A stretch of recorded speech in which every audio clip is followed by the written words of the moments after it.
everybody. This is, what is it, August 28th, I believe? 29th. Mike says it's the 29th. So it is the 29th of August. This is a work session. We're here today to discuss Build Portland. It's a plan to fund our infrastructure and maintenance needs in transportation, parks, and civic infrastructure.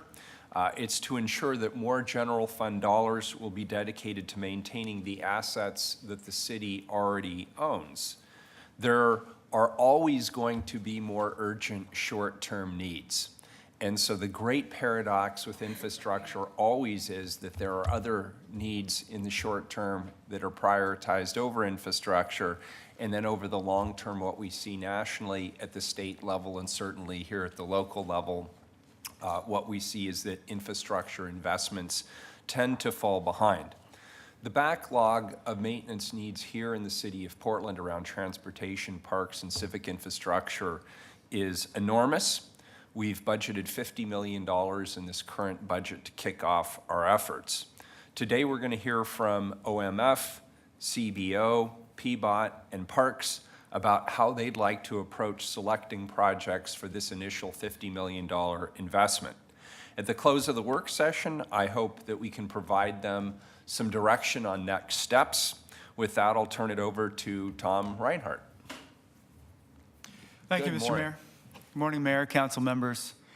I'm very excited to be here with my Bureau colleagues and other subject matter experts who have been talking about this for quite a while. My name is Tom Reinhart, Chief Administrative Officer. Thank you for the reminder. I want to start by talking a little bit about a phrase that really jumped out at me in a book I recently read, which I've been sharing with my colleagues here. And it's called The Public Wealth of Cities. And I'll send around the link if people are interested. But one of the phrases that really jumped out at me was the comparison between what the authors call treadmill towns versus turbo cities. And the authors described treadmill towns as jurisdictions in the United States that don't make long-term decisions and don't look at their balance sheet out 30 years and think about what they want their neighborhoods and their city to look like. And of course, the opposite being turbo cities, which I believe we are one, which does a good job with long-range planning and thinking about our assets. And today, Build Portland is another tool that we're offering for consideration for that toolkit. If you just think about council's work in the last few weeks, I think there's good examples of how we are working to continue to be a turbo city. The water filtration decision, and in the last couple of years, the works on the parks bond, capital set aside, and some of the work that Commissioner Udaley is now leading on permitting reform will set our city up. Tom, you're a little close to the microphone. Thank you. We'll set our city up. 6 inches, thanks. How is this, Mr. Mayor? Thanks. Better. We'll set our city up for the future just the way. I just love the opportunity to micromanage you. It's fun for a change. Let me see if I can get my form back.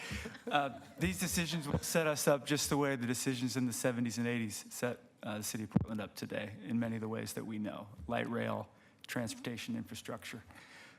The work that now Prosper Portland continues in its work as well.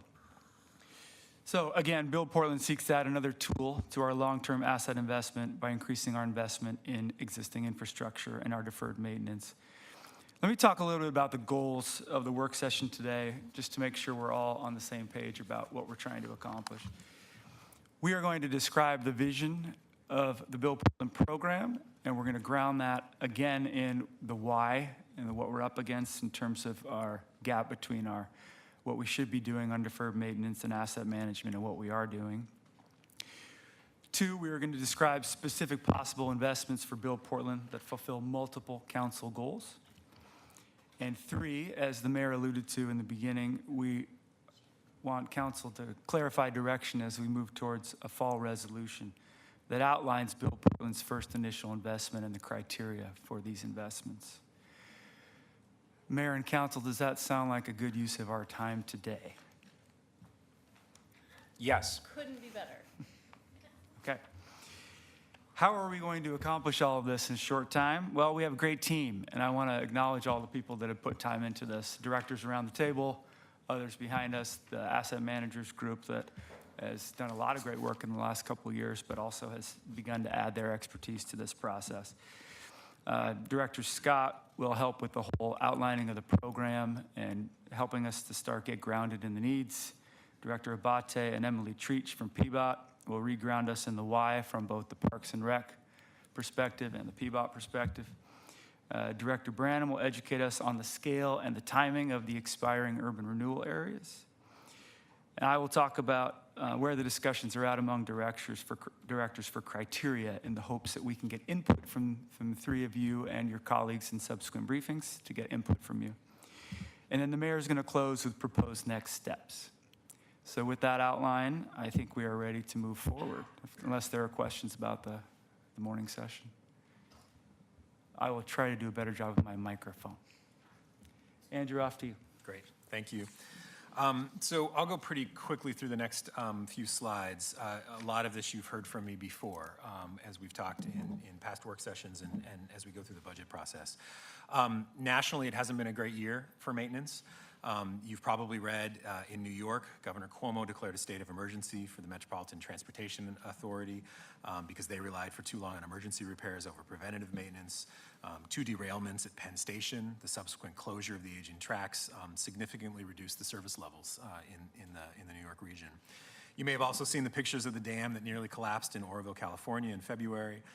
That dam was one of 17% identified by the American Society of Civil Engineers that was considered to be a high potential hazard.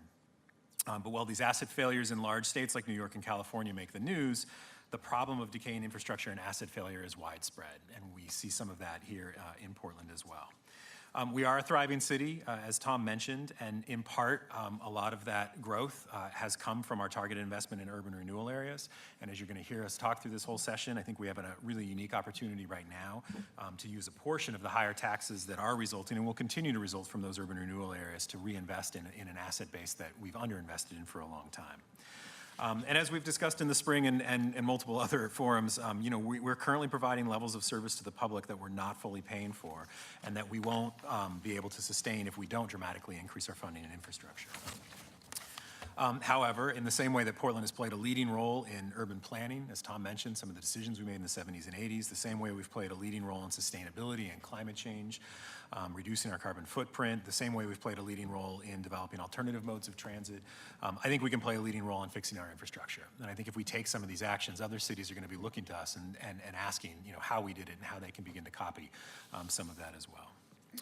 So you can see on this slide, there are some real wins that we've had, some real progress that we've made that I think council should be proud of. When we look at and this is both council decision and also with the support of voters. With the Parks Replacement Bond, $68 million passed in 2014, which is doing a number of projects, and Director Abate can talk about those, but that work should be finished around 2020. So it's a great investment, but it is limited time, and it will end when the funding is used up. Fixing our streets, gas tax and heavy vehicle use, estimated about $64 million over 4 years, passed in 2016. 56% of that funding is for maintenance. The remainder goes for safety work. That will also expire, I believe, in late 2020. Funding of a general fund capital set aside. This is a policy change council made a few years ago, and setting aside 50% of all one-time resources for capital. That's generated over almost $42 million since 2015-16, including $9.2 million in the 17-18 budget process alone. And finally, the Portland Housing Bond. This is the city's first general obligation bond for affordable housing, and the proceeds are going to be used to build and preserve 1,300 units of affordable housing over the next 5 to 7 years. So a question for Director Treat. Do we get any of the money that the state is getting for the increased gas tax from them? Yeah, the transportation package? Yeah. Yes, we are projected to start receiving about $16 million next year, and it'll ramp up to about 30 over the next 5 years. So yes. And what are the allowed uses for that? It's general transportation revenue, so it's very flexible. So we could use it for maintenance? Yes, we could. Great, thank you. In addition to these, the things that are listed on this slide, we've also got reconstruction of the Portland building. That's a $195 million investment in a failing asset.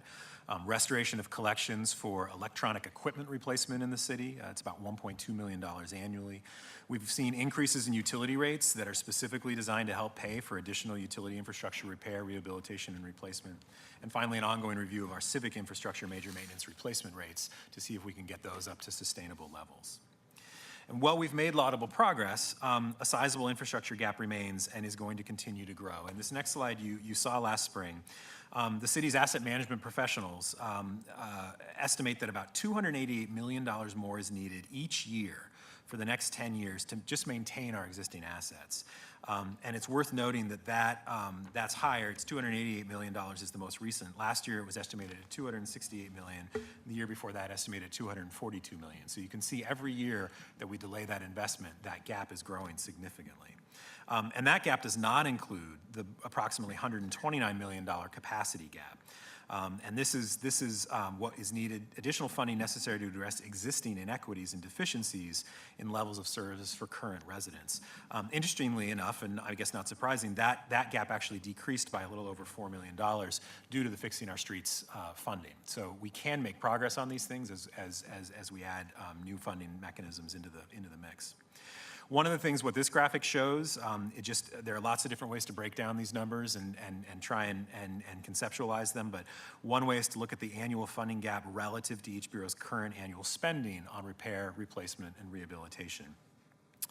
And what this shows is that Parks and OMF would need to increase their annual spending by more than 50% for each year of the next 10 years just to maintain existing assets to meet current levels of service. Transportation, we need to invest about 3 times as much as we currently do on asset maintenance and repair. And BES and water also have sizable annual funding gaps, in dollar amounts not dissimilar to those of Parks and OMF, but the gaps are a smaller percentage of their overall repair, replacement, rehabilitation spending. Unfortunately, and we didn't include this in the presentation, but our spending on repair, replacement, and rehabilitation has actually fallen over the last few years as a percent of the overall city spending. Just looking at the last 4 years, city spending has increased by 25%, but our RRR spending has been fairly static, meaning it's declined from about 15.7% of city spending to 12.7% of city spending. So as we continue to expand services for a growing city and service demands, we're not even keeping up on our already inadequate spending on repair, replacement, and rehabilitation. And so this brings me to my final slide at this point, which is to talk about, just very briefly about the Build Portland proposal. And this is the mayor's initiative that he outlined a little bit at the beginning of the session, and he outlined last spring in his budget proposal as well. And he's proposed, to begin addressing this problem by investing up to $600 million in roads, bridges, parks, and buildings that our residents use every day. There's the program overall is pretty flexible, and I think that's one of the things we're going to talk about today in terms of how it's structured. But conceptually, how it's laid out, an initial investment of $50 million over the next 7 years. We've begun to include some general fund in the budget to help pay for that. Depending on the projects, this funding is either going to be accomplished through, it's going to be a combination of probably cash and debt financing as we anticipate those additional general fund revenues coming back to the city through urban renewal areas as they expire.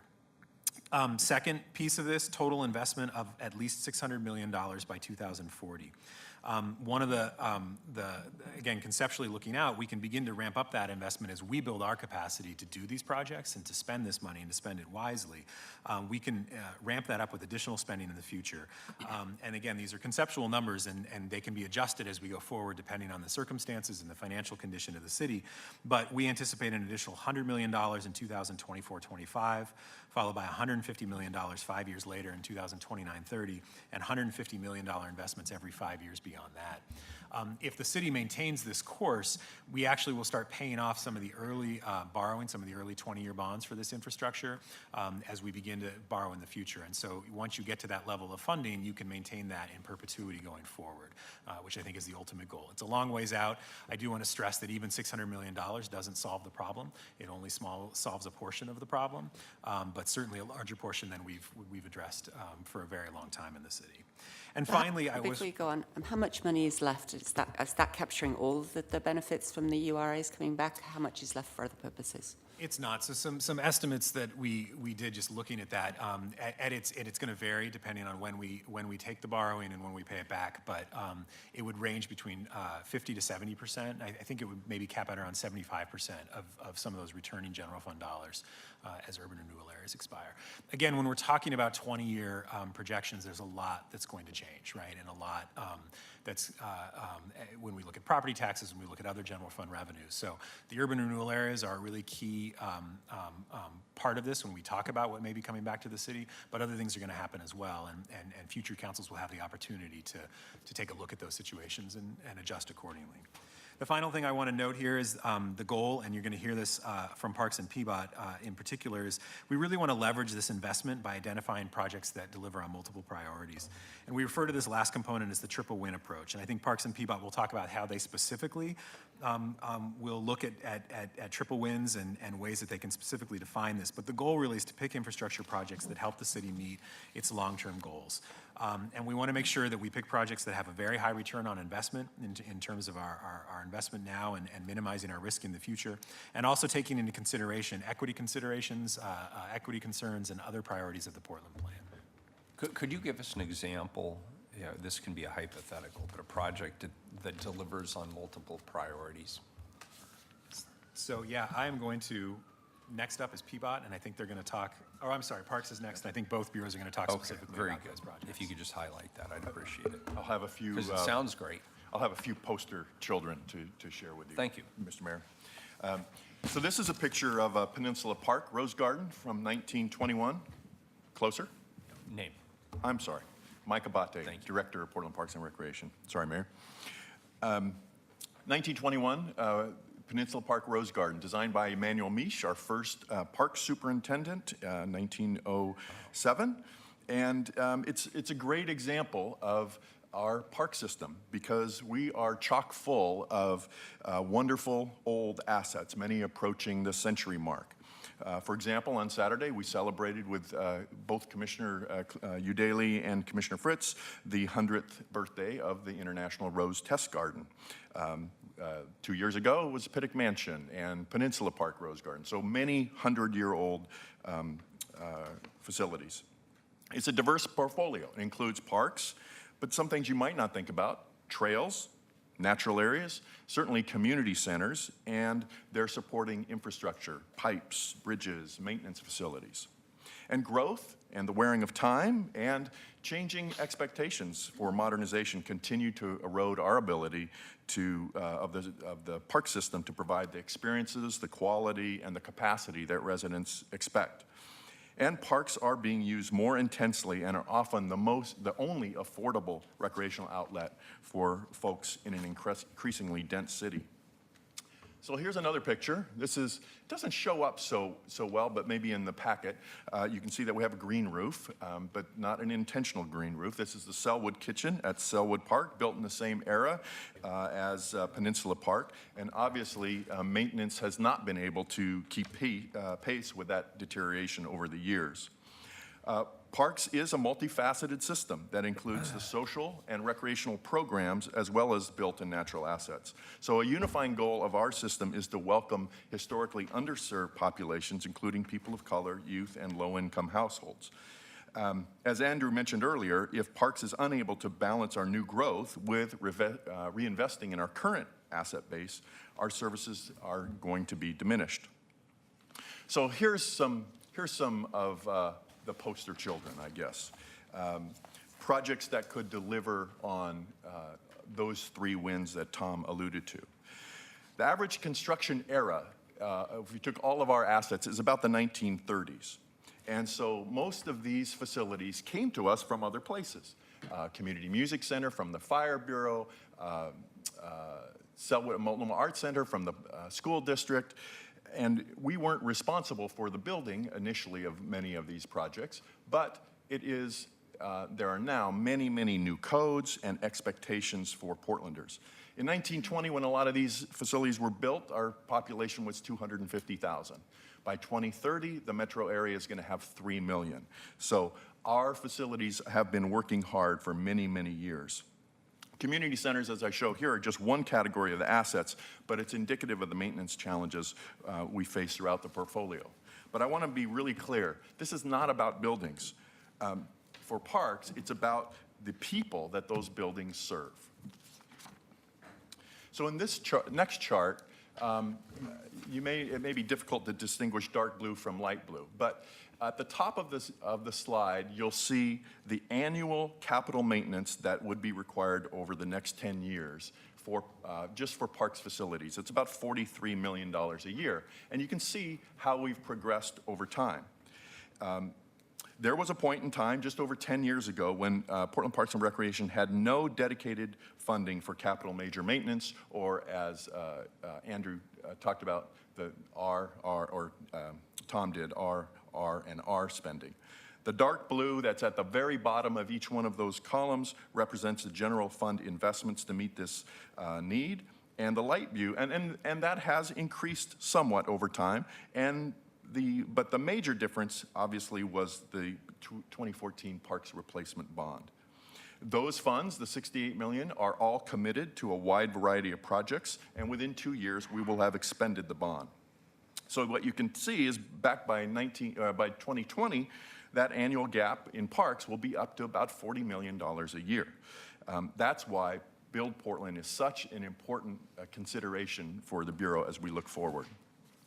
Now, another way of communicating the information is this map. And so I want to take a second to show this map and make sure that it's clear. It illustrates the distribution of that accumulated gap. So we actually went geographically and looked at all of our sites and said, what is the value of the deferred maintenance or replacement costs for each part of town? The color and the size of the dots represent the accumulated backlog in millions of dollars. The biggest circle, the kind of dark red, indicates tens of millions. The little blue ones, less than $1 million. And I should also just mention that these are gaps in facilities we already have, and as we mentioned before, we're not even talking about filling the gaps in places that don't have parks. Mike, could you tell us what are the two big ones? The two big ones, let's see, Mount Tabor Yard on the east side of the river, and I believe is that Southwest Community Center, that big one right there? Everything at Gabriel Park. Gabriel Park, I'm sorry. Gabriel Park, which includes Southwest Community Center. And Multnomah Arts Center. And I apologize, the big one is not Mount Tabor, it's Multnomah, our Community Music Center. Oh, thank you. Quick correction, this one is actually Multnomah Arts Center. Okay, You don't have to correct it again. thank you. I got the gist of it. Thanks. So the bond took, if you think of the $68 million that we got the bond, you see the light green dots that are fairly distributed around the city. The bond, in essence, took care of 2 of those green dots in terms of scale. That just gives you an idea of the distribution and the size of the need. Each year, new dots appear that we don't have on the map, and they appear at a faster rate than they disappear. And this will continue until we reach that preferred funding level or necessary funding level of $43 million a year. In parks, we use objective criteria to steer the investments to the most important organizational goals. For example, in the bond and major maintenance, we used these 3: the consequence of failure, the likelihood of failure, and equity impacts. And that's the same methodology that the asset managers have used to look at all of these facilities, regardless of bureau. So now I'd just like to highlight a few of the ways that this maintenance and replacement needs continue to grow and impact Portlanders. The picture you see is an electrical transformer that spontaneously fell over 50 feet down and crashed onto a path at Scavone Stadium. This was on our CIP list. It had been and ranked relatively high, but it had yet to be funded. Fortunately, no one was injured, but upon inspection of the entire lighting and electrical system at Scavone, we realized that the whole system was in risk of catastrophic failure. And so we had to close the field, we canceled some games, we lost a whole season. That lighting system had been on our backlog list since 2008. Thanks to council, we were given some additional funds to make the necessary repairs as part of our, I think it was a fall bump. These kinds of failures shouldn't be happening, yet they do, and more are lurking in that $430 million backlog that I discussed. In the past 4 years, unfortunately, we've been very good customers of local fence companies as we've closed things because of the danger to the public. So as we go forward, we think about criteria, and Tom and Leo will be talking about this as well, that Build Portland should probably look at 3 things. Safety, so that's sort of the consequence and likelihood of failure. We would really promote accessibility as an important criteria. Within our bureau, by far, the greatest of any bureau, we have identified 17,000 barriers for people. Could be a doorway that's too narrow, a pathway that's too steep, stairs instead of ramps. 17,000 individual bureaus or barriers all across our system. So we would, at present, we don't have any method to fund picking up those 17,000 barriers. Now, I will say, as we move forward with the bond, we've been able to take individual barriers where they're associated nearby to a project that we're going to replace and try to address as many of those as possible. But that will still leave something like around 15,000 unfunded. And the third was mentioned by Tom is return, or by Andrew, was return on investment. And I think an important way to think of return on investment is going back to that roof at Selwood Kitchen, is to think about a return on investment is if you replace the roof, you don't replace the walls, the structural material, you don't have failures inside the building. And so an important return on investment is investing now in preventative things that will protect us over the future. Finally, in closing, the overall large circle that it may be light green on your slide is the need over the next 10 years. So $43 million a year over 10 years, $430 million. You can see that our projected general fund allocation as we've been moving forward thus far is probably in the next 10 years we'll get $21 million. And the remaining $54 million from the current bond that hasn't been expended. It's been committed to projects but hasn't been expended yet. So just so I understand, so if we could wave the wand and give you $430 million today and you could expend it today, what does that mean? Where are our assets? Tell me about what the state of those assets are. So what that would do, it would take projects that are on our CIP list that have been identified as being needed to be done and would get them accomplished. Now, the next year, new things are going to pop up, right? Because they'll come into that rotation.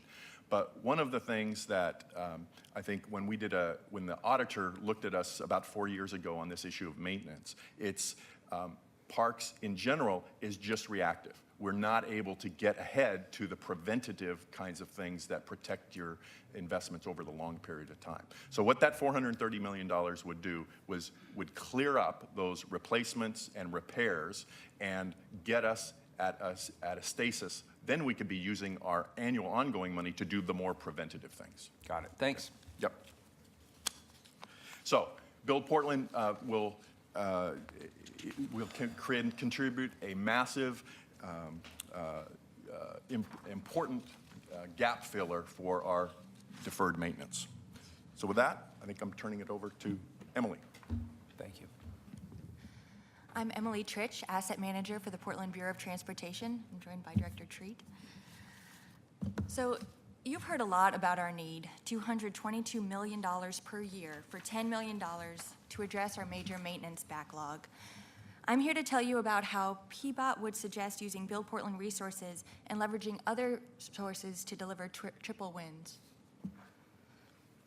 Peapod's approach to responding to Build Portland is identifying triple wins or opportunities to take care of our existing assets while improving safety and supporting future growth with equity woven throughout. In a few slides, I will show you an example of how we led with equity and went on to identify overlaps in other priority areas to identify excellent investment opportunities. By leveraging other resources, we will develop better projects, some supporting safety and capacity like GTR, gas tax and parking revenue, fixing our streets and heavy vehicle use tax funds and federal grants, some focused primarily on safety like one-time general fund requests and the marijuana tax, and some focused on capacity such as the transportation system development charges. So could I ask a clarifying question? Yes, And this is a great framework, so I want to applaud that, but I just need to clarify something. So the triple win, you're suggesting that you look at projects that have all three of these components, is that correct? Correct. So you have a street with lots of potholes, you rebuild the street, but you also put in flashing blinkers and better sidewalks, bikeways. Is that what you mean when you say the triple win? Exactly. Okay, And so equity you're, is you're still addressing the asset we currently own, but you're improving it. Exactly. And Okay. thanks to our substantial maintenance backlog, there's no shortage of assets that we can address. It would appear that way. It's a target-rich environment. Yes. Mike even had a chart. Yeah. Thank you. Thanks. So Peapod is committed to responding to safety. We currently have more than 100 potential and unfunded projects addressing our safety goal on high crash corridors citywide. And with Build Portland, we'll identify projects where we can address our safety priorities as well as major maintenance. To continue to be responsive to a growing Portland and address capacity improvements citywide, Peapod has identified $1.4 billion of needed investments in our transportation system plan, which is a transportation section of the city's comprehensive plan. Capacity enhancements are intended to increase the multimodality of Portland, encouraging other forms of travel such as cycling, and making infrastructure investments that support growth in identified centers and corridors. Responding to these priority areas represents another win for projects.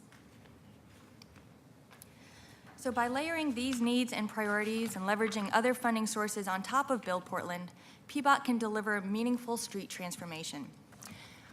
On this slide, you'll see an example of a corridor in poor condition, something like you might see on Outer East Stark or on 122nd. It shows bad asset quality, poor safety and capacity, as there are no sidewalks. There are no bike lanes and pavement is in poor condition. And on the next slide, you'll see a high-level concept of the improvements we can make, transforming this corridor into a complete street with maintenance, safety, and capacity improvements. On the next slide, we provide another brief example highlighting needed improvements to the 42nd Avenue Bridge, which is currently weight restricted and not up to seismic standards and has unsafe conditions for cyclists. Improvements to this facility would enhance the longevity and the level of service of this bridge. In this example, we would bring additional resources to the table, build on a nearby LID, and the result would improve accessibility to a parks facility. In thinking about how best to utilize Build Portland, Peapod looked to find triple wins that emphasize equity, areas of high density of people of color, low-income residents, and people with limited English proficiency. For this example, we chose to focus on Outer East Portland. There you go. Shannon, if you could click right. So we're going to zoom in on this area here. We were then looking at our major maintenance needs, and on this next slide, you can see where we've highlighted roads where pavement is in very poor condition. Looking at our need for pavement, our largest asset, highlights how prevalent and ubiquitous is our major maintenance gap citywide, and especially in Outer East Portland, which is a historically underserved area. On the next slide, we overlay our high crash network, highlighting corridors requiring safety improvements. And then next, we... Could I ask you a question about Yes, that? please. This is a non sequitur, and I apologize, but since I have you here, and it's in my head now, and maybe this is a Leah question. Leah, if I'm in a high crash area or I'm approaching a high crash intersection, would it be useful to let people know that? Like if you put a sign up that says this is a high crash corridor, pay attention, or put your cell phone down, or whatever it is people do, put your hamburger down. Does somebody, has that been done anywhere, and does it show any, I don't want to use the word impact, that's totally not the right word for this conversation, but does that work? You know, to my knowledge, it has not been done anywhere in the city. There are specific federal and state requirements for signage that we can put in the roadway. I'm sure we could find a way to make that work. Does it also limit what signs we can put in the roadway? Yeah, Oh, I didn't But realize I'm sure that. there's Okay, great. ways that Good we thing can I'm make not those things Transportation work. Commissioner. Okay. You know, education has a lot of impact in terms of driver behavior. We have tried to make the information as available as possible through our Vision Zero network and on our website. There's only 10, we identify 10 streets every year that are our highest crash network. So every year we have 10 of the most deadliest streets that we are focusing our But investments on. it just seems to me if you know, knew that you were approaching an intersection that is a high crash, high fatality intersection, people would pay a little more attention. That's just my guess. You'd have to be paying attention to notice that sign, though. That is true. So, Pay attention, a sign is coming up that you need to pay attention to. I'll follow up on that. They I'm do just it. They curious. do it in England. They do Yeah, it. basically said switch your lights on, safety corridor. I'm sorry, where did you say In England. In England, thank you. Sorry to take you off No, not at track, all. but I was curious about that. Well, and just to follow up on that, if I may, Mayor, there's the issue, as well as needing to invest money, we might need to not get some money. For instance, about having parking meters that go right up to the intersection rather than leaving the 12 feet clear and striping it with red so that, you know, you can actually get to the intersection and see around it. So I think that should hopefully be part of the Vision Zero program, and but then that of course has an impact on Peapod's funding. and Leah, also have a kind of tangential question, which is, as part of Vision Zero, is there any driver consciousness raising or awareness involved? Yes, yeah, we have, council has appropriated one-time funds to us to do safety and education and awareness campaigns. We also, we're focusing a lot of that outreach in East Portland and working with East Portland groups to do that specifically. But we're also partnering with the Portland Police Bureau, so whenever they do traffic safety and stops, like they do Vision Zero, I can't think of the word, but every like Thursday night, they pick an area where they go out and have their traffic police pull people over for speeding or stopping, running speed lights, et cetera. We have packets of information that they share with the drivers that they pull over regarding Vision Zero, the high crash network, et cetera. And then through our Vision Zero advisory group, we also have materials that they take out to their individual groups and share. So yes, we do a lot of it. I mean, I'm noticing personally and hearing from a lot of people in the community just a increase in kind of unsafe and illegal activity on the road.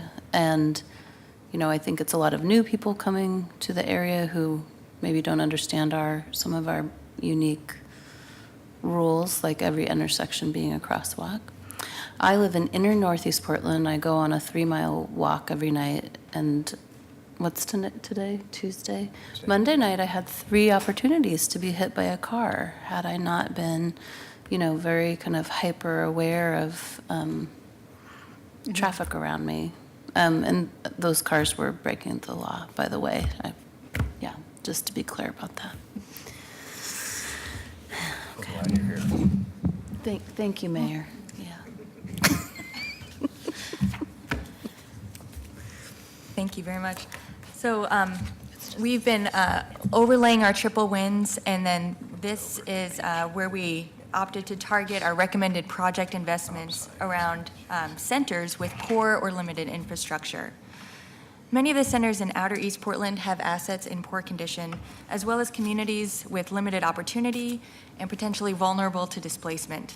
We therefore intend to be thoughtful about how we deliver improvements to these areas. On the next slide, you'll see the result of this stacking of our different layers. We found projects that combine asset need with safety and comprehensive plan outcomes. By combining resources with other funding on key priority streets, Build Portland's asset investment can be the foundation for transforming our streets into safer and more vibrant places. For this sub-area, these are the projects that pop out. We have Southeast Stark, 122nd to 162nd, Southeast 122nd, Market to Kelly, Southeast Holgate, I-205 to 122nd, and Southeast Foster, I-205 to 122nd. So, and this is, I wouldn't expect you to have the answer to this, but I'm wondering if, as we go off and ask you to take a look at some of these things, I'm wondering if there's any overlap in what you showed us, Mike, with what Peapod is showing us, so that we could actually start investing in overlays on top of civic assets. Particularly, Mr. Mayor, particularly the concept of safe routes to parks, because if we want to have parks within a half mile, then looking at opportunities to enhance the transportation, transportation network to get to and from parks. Yeah, it just seems like there could be some inter-bureau leverage here as well. Yeah, cool, thank you. Thank you. My final slide is intended to emphasize how using Build Portland funds to address our triple wins now, we're able to respond to transportation's and the city's priorities. We will save lives by improving safety, save money by preventing future asset deterioration, and support growth by improving infrastructure that helps Portland grow while preserving its foundation. Thank you very much. So before we turn it over to Tom to really get into the heart of the council conversation and sort of next steps on this, one quick slide that to really look at what the impact of Build Portland would be. And I want to note this is conceptual, so we made some assumptions about growth rates and in terms of our current asset base and current maintenance needs. But what this is attempting to say is you've got this top line, this dark blue line. This is the deferred maintenance backlog at a constant growth rate. So if we assume it continues to grow at about 8% a year, this is where we would end up by 2035. And I want to note it has grown at about 9.9% over the last 10 years, but we think a lot of that's due to more recognition and better definition of what our asset backlog is. So it's still a pretty conservative assumption. It may grow faster than 8%. And then what the two lines below that show are Build Portland investments. Just that middle line, the middle blue line shows just the $600 million of investment. You can see how that brings that annualized funding gap down and sort of keeps it where it is, with just some slight growth over the next 20 years. And then if we really focus the Build Portland investments on projects that have the highest return on investment, we think we can keep that growth rate even lower, and you can see that bottom light blue line. So again, these are just sort of thinking about our future and thinking about where things might head, but just sort of showing the impact this investment might have. So can you clarify, are you defining ROI the same way that parks and transportation is? What do you mean when you say ROI? So yeah, what in this, again, just the conceptual graph here, the assumption we made for that bottom line is that the growth rate would be 7% instead of 8%. So it's not as specific as what they've gotten into for their projects. It's more saying if we take a really heavy ROI focused approach, we can get that overall growth rate of maintenance down a little bit lower than the 8%. Got it. Okay, thank you. That's helpful. I'd like to also comment that even in the best case scenario, we're still $200 million short. So I think if we're going to actually address infrastructure, we have to be looking at other revenue sources in addition to this, because it's clearly not sustainable to keep going the way we have been for the last 50 years or more. Agreed. I want to build on both Commissioner Fritz's comment and the mayor's comment. We couldn't agree more, and that's why we tried to emphasize, Commissioner Fritz, this is one tool that the city should be looking at. And I tried to lead at the outset around the city has tried to put other tools in place, but we clearly are not done. So I think that I just wanted to underscore your comment. The mayor's comment around ROI is a good, return on investment is a good segue into giving you some context for the discussions that we have had among ourselves as Bureau colleagues that's informed the proposal in front of you in terms of how to move forward. If you just take a strict return on investment metric, we have had very interesting conversations around the fact that the city has done a great job in long-range planning and has put a lot of visionary things on the table in terms of the Portland plan, other pieces that we're trying to accomplish as a city. And my colleagues really raised interesting questions around, we have to have a more comprehensive approach at this. The asset managers group, filled with excellent leaders and subject matter experts, agree as well that we have to have a different way of approaching this in terms of the way we view professional asset management, in terms of service levels and other components. So part of what you're looking at in front of you in terms of an advisory committee is the recognition that we have to have a good mix of people bringing forward the projects. And the projects are going to accomplish multiple goals. And there will be a kind of a mainstream traditional return on investment metric, but it's going to be overlaid with our equity goals and other goals that we have as a city so that we respond to council directive that has been developed over the years that we are going to do. We're going to accomplish multiple goals with this effort. So we are proposing that you give us direction that we're on the right track to put together bureau directors, asset managers, other subject matter experts to come up with a borrowing plan for the city. And this committee should include people across bureaus, to the comment that the mayor made to Director Abate, that there's some cross-bureau leverage to be had if you look at Peapod's map and Parks map. And we wanted to open up that conversation around, are we on the right track there? Or do you have other ideas? Because we, collectively, we've just tried to figure out who should be in the room towards a resolution to the council in the fall that tries to put some real specifics around the initial $50 million in investment, not just how it's structured financially, but where and what goals it's accomplishing and what measurement and evaluation we can expect to give council. So Tom, any feedback on that? let me just make sure I'm framing the question correctly here.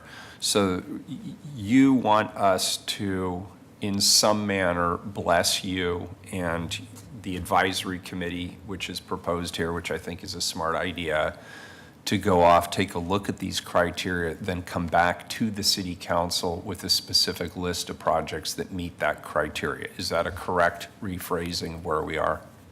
It's a correct rephrasing, yes, thank you. I think it's Okay. more succinct rephrasing. I'm just trying to be transparent about the fact that there's lots of different interests here that have been developed over the years in terms of asset management plans. And the city, in the last couple of years, from what I've learned, has done a good job of bringing asset managers together to look at various opportunities. We're trying to continue that, and we want to make sure that council approves that we're trying to figure out across the bureaus one plan for Build Portland that puts together a package of investments that clearly articulates what we were trying to do from parks, Peapod, and other civic assets, so that council sees it as one proposal. And that's, we think, a pretty straightforward and reasonable direction, but we wanted to make sure you understood what we are doing and that expectation is clear. So I would like either the committee to have some community members in it, or maybe both, and what we did with the second round of the Parks bond, which was to look objectively at all of the things we could put on it, have a kind of draft list that we took out to the community and got their feedback on, made a few changes. I think, we're talking about spending a lot of money here, and we've got community experts who I think would be very helpful in advising and being surprisingly non-parochial, which is what I found in parks, that people do grasp the challenges and the areas of most need. So I hope we would not make it just to the council and put it on the agenda on a Friday and it's going to be voted on Wednesday, and communities like, that's $50 million. What's that? I say you look at what she says about me on Facebook and Twitter. It's rude to miss that. Sorry. Sorry. Great. Any other feedback? Sounds like we're on the right path there. We also wanted to just touch on current financing assumptions. So Tom, just to clarify then, you will, transportation, parks, others internally will be working to come back to us with a list, which per Commissioner Fritz will also be vetted in the community, and I'll let her work We with you will on take that. this as your direction to us, that you trust us to put together the right cross-section of city leaders, subject matter experts, You're uniquely well qualified. folks to that do have also Sure. contrarian opinions, so that we're not doing groupthink, and that we will come up with a proposal to vet that as Good. well with community leaders. And just with the further direction, that I really would look for cross-bureau leverage, because I think there are those opportunities there. Excellent. Current financing assumptions have been mentioned a couple of times. I want to make sure it's clear to council what we are talking about in terms of moving forward towards a resolution. So we're talking about initial investment of $50 million over the next 7 years, and borrowing or cash funding depending upon the cost-benefit analysis. So the basics on this are, because of what Director Branham is about to explain to you, the way that the urban renewal money, urban renewal districts expire, and the new general fund money that the city will benefit from, because of the timing of that, it may or may not be advantageous to issue debt early. So If you borrow early, you have to make interest-only payments. We are not yet clear as a group about whether or not we recommend that. So we just want to be clear with you around, we are working through that, and we will come up with a recommendation. Would you be in a position to make a decision on that by the September resolution, or would that be closer to project implementation? Much closer, so spring of next year is Okay, on our thank you. timeline, which you will see in a couple slides. And that's something that I'm quite concerned about with the borrowing with interest only. I think we know for our mortgages that's not just necessarily a good way to do things. And so when I took over Parks in 2013, one of the first things we did was pay off the previous debt so that we weren't basically continuing to pay for interest charges rather than actually doing the projects. So I hope we will look at it and certainly get the CFO and other experts' advice on how best to balance the urgency of doing the projects and yet also the using the money wisely. Commissioner Fritz, it's safe to say you made our Chief Financial Officer's day by that statement, so I'm sure that Ken will follow up with me on that. Any other questions on the assumptions before we move from that? Okay. Great, with that, I believe I'm handing it to Kimberly. Yeah. Good morning, Mayor, Commissioners. Good morning, Mayor, Commissioners. Good morning. Kimberly Branham, Executive Director at Prosper Portland. And I'm here to give a little bit more context on the timing and assumptions that go into the resources that would support the Build Portland tool. And so I think it goes without saying, but I do want to make the point that what we are anticipating really does deliver on the financial promise of urban renewal, which is that through prudent public-private partnerships, the overall general funds, which go back to the city and the county and the state school fund, become significantly increased when urban renewal areas expire. And so in the graph behind, or in the graph in front of you, you will see our assumptions about when those resources become available to the city. And this is just for the city. Multnomah County and the State School Fund also benefit, and so they have a similar, will have a similar influx of resources.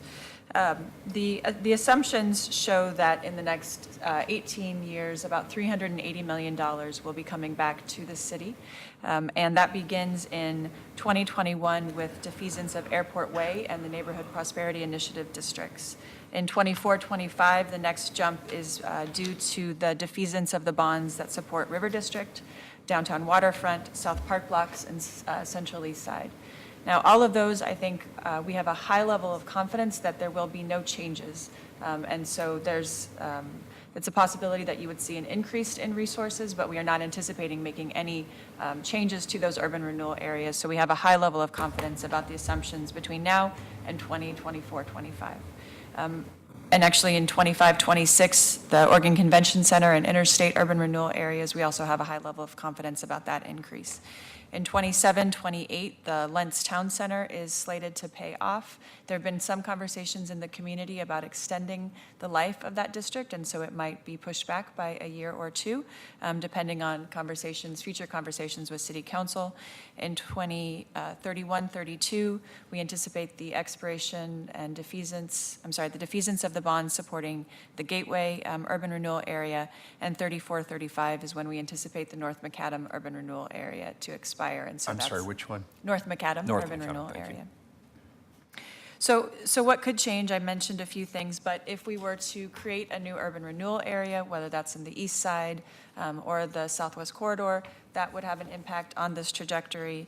If property taxes exceeded the rate of growth, so if the North Macadam investments come in as anticipated, this probably we would reach maximum indebtedness earlier, and so additional resources could come on sooner. And so, there are a number of ways in which this is probably an imperfect articulation of what will happen in the future. But the great thing about the Build Portland model is that we have built-in flexibility. And so we have a lot of confidence about the next 5 to 7 years in terms of what comes back. Future council members and the Oversight Committee will be able to come back when we have additional information about the resources that will be returned. And then I would be remiss if I didn't mention that we will be coming back to this body in a work session in the end of October to talk about what this means for Prosper Portland. And we appreciate that there might be some additional resources that are available outside of Build Portland to support some of the ongoing needs within economic development and our housing agenda, because this does impact the Housing Bureau as well. So With that, I think I'm turning it to Andrew. I think so. Just before you do, I'd just like to tack on to what you just talked about housing. I'm sure, well, I would imagine if Commissioner Fish was here, he would be talking about the need for funding for permanent supportive housing, which of course we'll be getting into that business with the bond measure. But you just pointed out, or somebody did, that the county is also going to be getting That's a right. very nice chunk of change Yes. back as well. Yes. So perhaps, Mayor, we could talk with Chair Kafori and the board about setting aside theirs so that it can go to providing the services. Thank you. I think that's a smart suggestion. I agree with it. So this slide is really an acknowledgement that the city has a number of pressing needs over the next 10 to 20 years. You know, we've talked about infrastructure today, and that's a huge one and hugely important, both in terms of the services we currently provide and in terms of the next generation of Portlanders as well. But we want to acknowledge that there are other needs out there and other really important needs. And I think all of these things, there's going to be talk over the next 10 to 20 years of what's the appropriate general fund commitment to these items. And all of these, with the exception maybe of the second one there, which is utilities and utility infrastructure. But all of them, you know, have a legitimate claim on general fund dollars. But I think what we wanted to point out as we look at this, a lot of these other needs, a lot of these other priorities have some other potential funding sources as well. Infrastructure, we found it's challenging, right? And I think we saw that with the street fee debate a few years ago, that going out to the voters and asking for new revenue sources for existing infrastructure is a very high bar, a very high hurdle to pass. Whereas we've had more success in other areas. And so, for instance, in affordable housing, we've dramatically increased the general fund dollars that are going for affordable housing and homelessness. But we also had success with a $250 million bond. I think, you know, when we talk about new infrastructure, we do spend some general fund dollars on new infrastructure in parks and Peapod, but system development charges are really designed for that new infrastructure, and they are a significant source of revenue for that. Things like harbor restoration and the Columbia River levee, I anticipate the city will need to put in some resources to that, but I'm hopeful that we can also tap into some state and regional funding for those things as well. And then, as Kimberly mentioned on Prosper Portland, certainly additional general fund is going to be an option moving forward, but there are other things that they're looking at as well as they look at the strategic plan. But when we get down to that last one, the asset maintenance, in particular asset maintenance in parks and transportation, and I would say civic assets in there as well, Build Portland, which is just increased general fund dollars, really seems to be the main source. And I'm really open to other things. I mean, we talk about other avenues to pursue, and I think to the extent council wants us to go down that road, we absolutely will. But I think that this is really Build Portland's going to be one of the main sources of funding for infrastructure over the next 10 to 20 years. And hopefully we can actually build on this proposal to look for ways to increase that funding as well. But we just wanted to sort of acknowledge that in a slide as we look at all these options. And it's all going to be part of the conversation that council's going to need to have in terms of its prioritization of funding. Back to you, Tom. Sorry. I think we've covered a lot of this, but we just wanted to make sure that you had an opportunity to see and ask any questions about what it would actually build in terms of what we're talking about. So the bullet points you see in front of you, the grind and pave work, community center reconstruction, what Emily talked about, safety and capacity improvements on our roads, seismic and resiliency enhancements, and ADA improvements that Director Abate spoke about as well. I mean, these are all the ones that have been mentioned time and time again, but we wanted to review them. This is what we're imagining will be in a package of proposed projects to council. Any questions or comments on that? Directors, anything to add to that? Okay. At this point in the presentation, it always feels like we may be piling on a bit, so I might not read all my erudite and eloquent 6 paragraphs on the Build Portland criteria. You've heard it a number of different times. We are going to be vigilant and consistent and persistent on trying to fulfill these core elements, maximizing the city's return on investment in terms of where we're investing our dollars for maximum return 20, 30, 40 years out, minimizing the risk of our service levels, and considering equity and the other priorities that this council and previous councils have outlined for the future of Portland. That's what we're going to be dedicated to, trying to figure out how we thread that needle. And that's one of the reasons we wanted you to give us the direction to go out and really try to put more flesh around that and come back with a good proposal in the fall. Any questions or comments on the criteria, anything my colleagues want to add to that? So I need a clarification on your proposed next step. So establish the council commitment through resolution in September. That I get. When will you come back to us with your proposed lists of projects? So we have purposely kept that a little bit squishy on the January to March timeframe. Okay, so that would be done then with the advisory committee? Wait, we should go, this next slide here tries to lay out where we have landed as a group. And granted, we're making kind of collective decisions around how walk we me approach. through Let me this walk you just through so it. I understand. So we will be coming back, assuming that the members present tell us you want us to come back in September with a resolution. And the resolution will outline basic criteria, an advisory committee comprised of people across bureaus, and what you are asking us to go forth and do in terms of a timeline. In that resolution, we will work very hard to be more specific around that January to March timeframe on a financing plan and how this will coincide with the budget process, and we will outline that for you. This session, as a reminder to council, came about because of the fact that in the last budget process, Commissioner Fish asked the mayor to do a summer session, even before we were quite ready to come forward because of the way during the budget process this came about as an announcement that we hadn't had the chance to all get together and talk Yeah, about and all the implications. for the record, Commissioner Fish very much wanted to be here today, obviously, and he will have the opportunity to review the record. So, Mr. Mayor, we are acknowledging we are not quite ready Okay. on our fair list enough. of projects and what we're proposing to you, which is one of the reasons that Peapod and Parks worked hard and did a great job of trying to give you an outline of Okay, so where we will what think we should will we land. expect in September then, when you come back and You will ask get a for resolution that outlines criteria, advisory committee, and timeline for financing plan. Okay, very Those good. three things. Unless you direct us that you want more. No, that that's is our fine. plan. And then you'll be taking suggestions from commissioners between now and then in terms of their views of the advisory committee, who should be on it, how it would work. And I'll just assume that you'll Definitely. touch bases independently with commissioners on that. Yes, and we will figure out briefing times for Commissioner Saltzman and Commissioner Fish. Perfect. Andrew, did I leave anything out? Okay.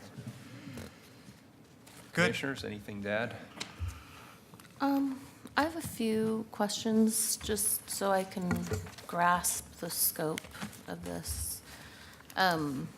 We've talked a lot about the funding gap, so if we were going to fund our entire backlog of maintenance in these areas, do we have a number for that? Yes. You're saying in terms of just parks and transportation, or adding the civic assets as well? Just everything encompassed by Build Portland. Oh, everything encompassed by Bill Portland. I mean, I was thinking you were asking, we know what the gaps are, right? It's over 200 million in transportation, 15 million in parks, and 21 This is all million. backlog. This is right? all backlog So Per it's- year. per year. Well, no, I'm asking for the backlog, and then I want maintenance moving forward. So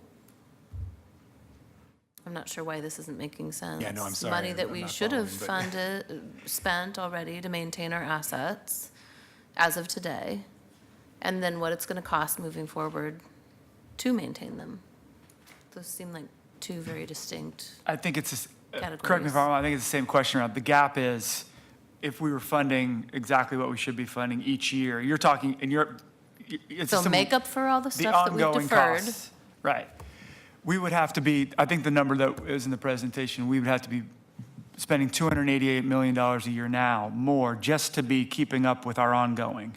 That number, Director Abate, correct me if I'm wrong, will just grow unless we do catch-up work on that, correct? So we will be in the neighborhood of $300 million short each budget cycle until we start to make significant investments to bring that curve down. So that So includes that's our shortage, Commissioner. backlog and maintenance. That's right. Okay. You mentioned turbo cities. Would you like me to go on?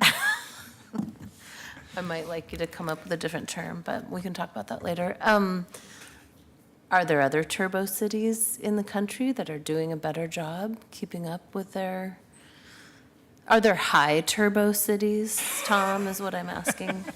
Well, now that I know you don't like the image, I'm not sure I'll go down that path.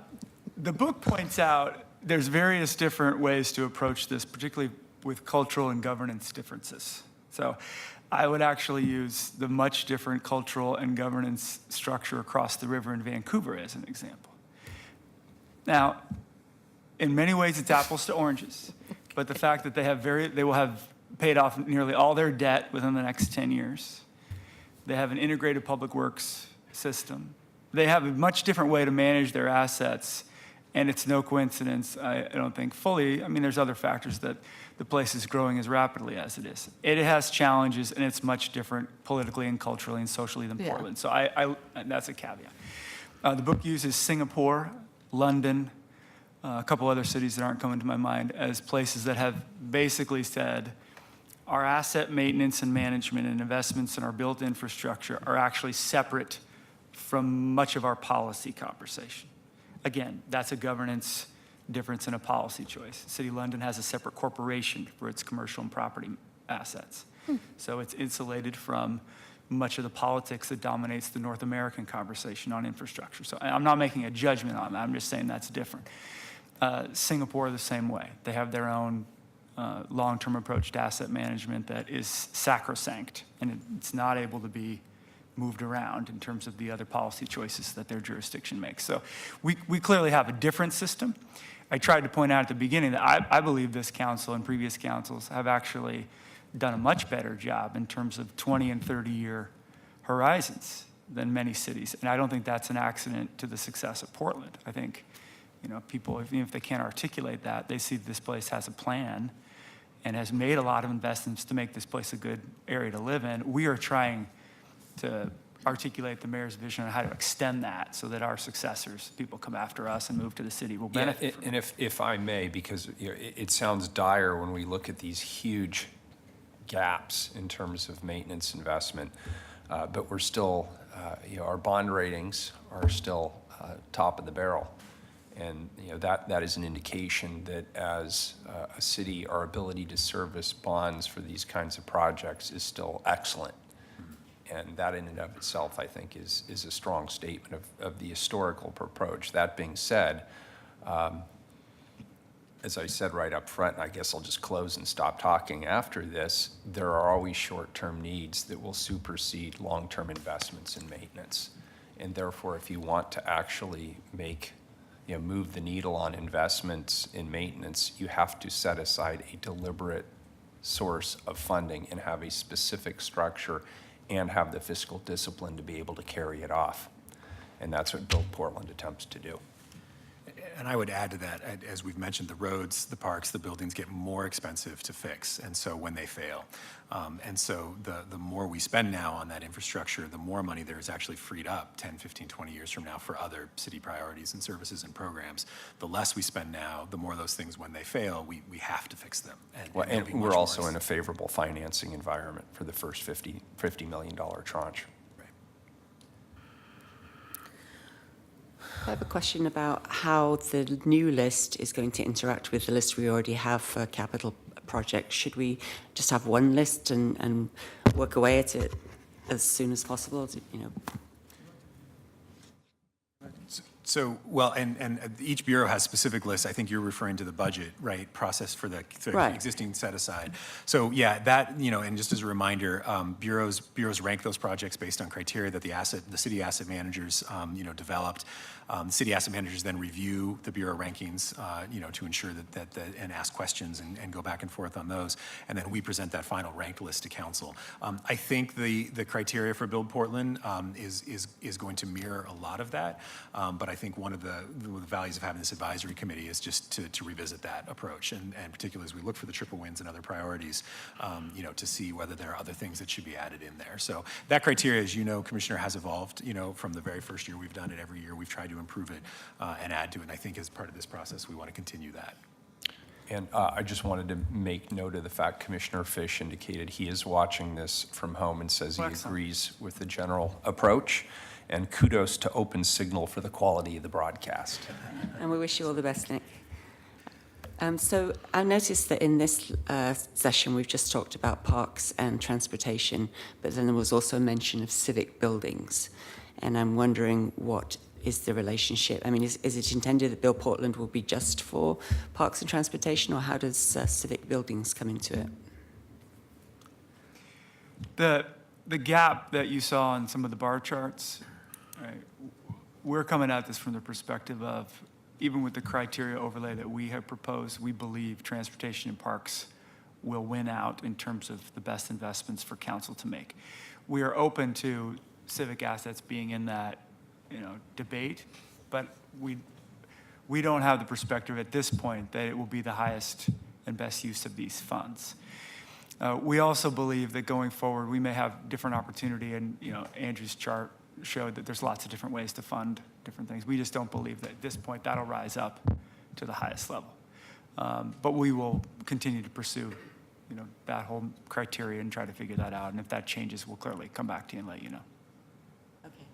I would like to know if Director Treat or Director Abate wants to expand on the list question, since you have your own processes. Should council hear anything else about any concerns or ideas that you have in terms of how the list develops an overlap with Build Portland? No, I think we've explained it really well. I would just say that I think that there is a broader set of criteria that we're using for Build Portland that are included in the deferred maintenance account. But I think it's a good point that we consider how the overlap of those lists is going to build for Build Portland. And I just say one of our biggest needs, I didn't specifically call out unreinforced masonry buildings. And so in the spirit of collaboration between bureaus, I know that Director Merlot is here from PBEM, and thinking about our highest risk public buildings could be a criteria as well, or worked into the safety criteria. Will you come back to us with the proposed criteria before we get to the list, or will you do that all at once? We were anticipating that we'd have conversations with council and their staffs on criteria as we develop the resolution, so that we can get your feedback on the way. Would that be the right process here, Commissioner? Yeah, that's what we did again with the Parks Fund Phase 2, is say these are the criteria we're considering, is that right? And then we moved to, therefore, these projects get prioritized. Okay. Because I think the more we can keep explaining this to our community, and the more they realize that we're still going to have a problem, that's the grown-up way to do it. Excellent. We will endeavor to be grown up in the process. I did want to mention that we're planning to come back in a few weeks with revisiting the half of all one-time money gets set aside for infrastructure maintenance, and making the three areas, parks, transportation and emergency management, the ongoing priority list, which future councils could change it, but that particular part of the resolution, the binding city policy that we passed, is due to sunset. So that'll be coming in the next few weeks. Before we close, I just wanted to thank Shannon Fairchild. She had a small role in this work session, but an absolutely huge role in pulling all of this information together for you and working with all of these disparate bureaus to pull their information together as well. So I just wanted to thank Shannon for her work over the last few weeks on this. Yeah. Appreciate it very much. All right, colleagues, anything else for the good of the order? Thank you. Excellent presentation. We're adjourned.